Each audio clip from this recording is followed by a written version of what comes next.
Salam damai Tuhan kita Yesus Kristus selalu beserta kita. Semoga kita semua dalam keadaan sehat walafiat. Saudara-saudari yang dikasihi Tuhan, pada hari ini gereja merayakan perayaan hari kelahiran Santo Yohanes Pembaptis, ya. Dan semoga hari ini kita semua dapat merenungkan bagaimana misteri kasih Allah yang sangat luar biasa bagi keluarga Zakaria dan Elizabeth, yang dimana Allah memberikan mereka hadiah yang terindah di hari tua mereka, hadiah yang dimana yang susah untuk mereka dapatkan, tetapi tidak mustahil bagi Tuhan ketika Tuhan memberikan sesuatu yang indah bagi orang yang benar-benar hidup taat, yang percaya dan berserah diri kepadanya. Oleh karena itu, mari kita diundang untuk mendengarkan firman Tuhan hari ini dalam Injil Lukas bab 1 ayat 57 sampai 66 dan dilanjutkan dengan ayat 80. Mari kita mendengarkan firman Tuhan. Inilah Injil suci menurut Lukas. Kemudian genaplah bulannya bagi Elizabeth untuk bersalin, dan ia pun melahirkan seorang anak laki-laki. Ketika tetangga-tetangganya serta sanak saudaranya mendengar bahwa Tuhan telah melakukan rahmat-Nya yang begitu besar kepadanya, bersukacitalah mereka bersama-sama dengan dia. Maka datanglah mereka pada hari yang ke-8 untuk menyunatkan anak itu, dan mereka hendak menamai dia Zakaria menurut nama bapaknya. Tetapi ibunya berkata, "Jangan, ia harus dinamai Yohanes." Kata mereka kepadanya, "Tidak ada di antara sanak saudaramu yang bernama demikian." Lalu mereka memberi isyarat kepada bapaknya untuk bertanya, nama apa yang hendak diberikannya kepada anak itu. Ia meminta batu tulis, lalu menuliskan kata-kata ini, namanya adalah Yohanes, dan mereka pun heran semuanya. Dan seketika itu juga terbukalah mulutnya dan terlepaslah lidahnya. Lalu ia berkata-kata dan memuji Tuhan. Maka ketakutanlah semua orang yang tinggal di sekitarnya, dan segala peristiwa itu menjadi buah tutur di seluruh pegunungan Yudea. Dan semua orang yang mendengarnya merenungkannya dan berkata, menjadi apakah anak ini nanti? Sebab tangan Tuhan menyertai dia. Adapun anak itu bertambah besar dan makin kuat rohnya. Ia tinggal di padang gurun sampai kepada hari ia harus menampakkan diri kepada Israel. Demikianlah sabda Tuhan, terpujilah Kristus. Saudara-saudari yang dikasihi Tuhan, dalam perayaan peringatan kelahiran Santo Yohanes Pembaptis, ada beberapa hal yang harus dan bisa kita renungkan, bahwa peristiwa kelahiran selalu menjadi sukacita. Ya.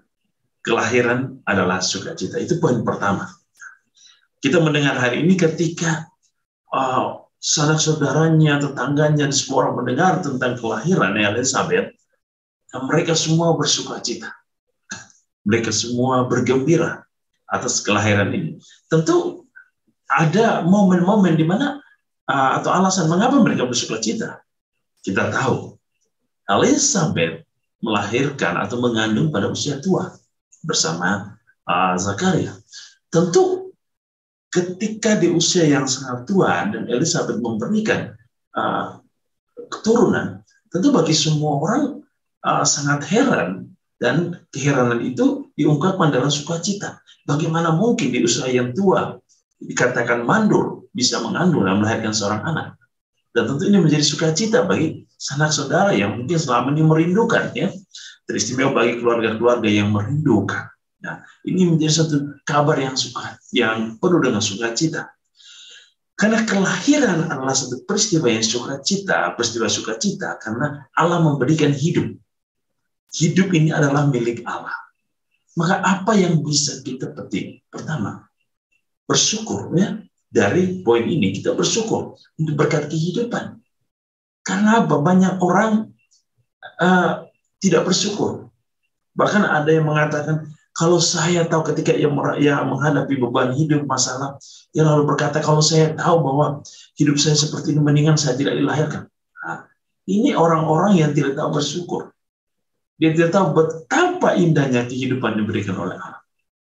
Yang kedua, ini peringatannya, peringatan bagi orang-orang yang suka aborsi. Anda yang mengaborsikan anak, Anda harus ingat, kalau dulu orang tua mau mengaborsimu, engkau tidak pernah akan hadir di dunia ini. Engkau tidak bisa menikmati hidup. Lalu sekarang, engkau mengaborsi seorang anak, ini sangat tidak adil. Apapun yang kau terima, bagaimana cara seseorang itu menjadi hamil, itu bukan persoalan. Jangan dibuat persoalan dulu. Biarkan anak itu ketika seorang wanita mengandung, walaupun mungkin tidak melalui satu proses yang benar, tetapi kehidupan itu diberikan Allah. Dan biarkan kehidupan itu, biarkan seorang anak merasakan kehidupan yang diberikan oleh Allah. Tidak ada satu manusia pun yang berhak yang mengambil kehidupan seseorang. Itu pada poin yang pertama. Poin yang kedua, kita ingin belajar dari kehidupan keluarga kudus, Zakaria dan Elizabeth. Kita tahu bahwa keluarga ini sangat taat, orang yang suci hati, orang yang berserah diri kepada Allah, orang yang tidak pernah putus asa, orang yang siap malam selalu berada di hadapan Tuhan. Mereka selalu hadir untuk mempercayakan, mengandalkan Tuhan dalam hidup. Kesalehan hidup mereka, ketaatan hidup mereka, itu dibalas oleh Tuhan. Artinya apa? Tuhan tidak menutup mata, tidak menutup telinga, tidak menutup hatinya untuk mendengar, untuk merasakan keluh kesah manusia. Yang dibutuhkan manusia adalah kesetiaan, ketaatan, penyerahan diri dan mengandalkan Dia sebagai Allah yang penuh kuasa. Maka dikatakan bahwa tidak ada yang mustahil bagi Allah. Bahkan kita mendengar hari ini, bahkan namanya pun berbeda dari apa yang diharapkan oleh saudara-saudara. Sebab Allah mempunyai rencana yang indah dalam setiap orang. Itu hal yang paling penting, ya. Bahwa Allah memanggil setiap orang, seperti Allah memanggil Yeremia, seperti Allah memanggil Yesaya. Itulah nabi-nabi yang dimana Allah sendiri mempersiapkan diri, mempersiapkan mereka untuk menjadi pribadi-pribadi yang akan melakukan kehendak Allah. Yang ketiga, poin yang ketiga, kita tahu siapakah Yohanes.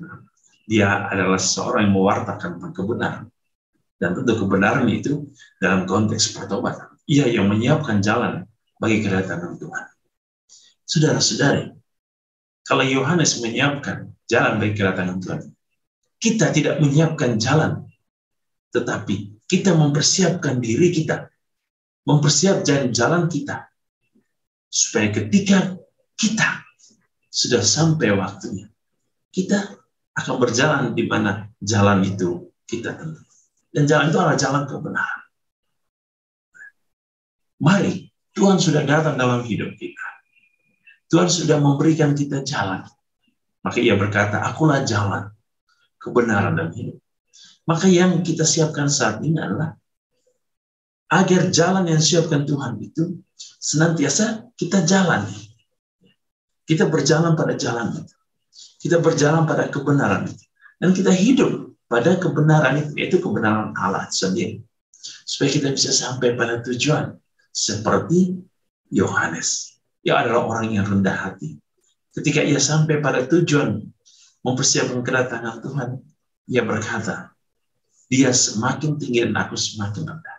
Ini menunjukkan kerendahan hati seorang Yohanes. Walaupun dia nabi besar, tapi ia tidak pernah menyombongkan diri.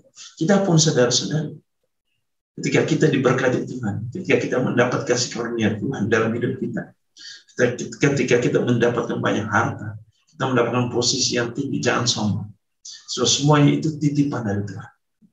Tuhan memberikan kepercayaan bagi kita agar kita bertanggung jawab atas hidup ini. Dan kita menjadi saluran rahmat, saluran berkat, kebenaran kasih Allah. Jangan semakin tinggi jabatan kita, kita semakin serakah. Kita ingin merampok. Kita ingin merampas, kita ingin memperkaya diri kita sendiri. Tidak. Jabatan adalah titipan. Ketika Tuhan memberikan jabatan yang mulia bagi Yohanes, yaitu untuk mempersiapkan jalan bagi Tuhan, Yohanes tidak sombong, malah ia semakin rendah. Ia dekat dengan umat. Ia memberikan cinta sejati bagi semua orang yang mencari kebenaran dalam dirinya. Dan itulah Yohanes yang menyiapkan kebenaran. Tapi sebelum dia menyiapkan kebenaran, ia mewartakan kebenaran bagi orang lain. Semoga kita adalah sumber kebenaran sejati. Kebenaran yang hanya berasal dari Tuhan. Selamat merayakan peringatan kelahiran Yohanes Pembaptis, dan semoga semua orang yang hari ini mempunyai nama yang sama, Yohanes ataupun Yohanes Pembaptis, diberkati oleh Tuhan dan keluarga Anda. Dalam nama Bapa dan Putra dan Roh Kudus. Amin.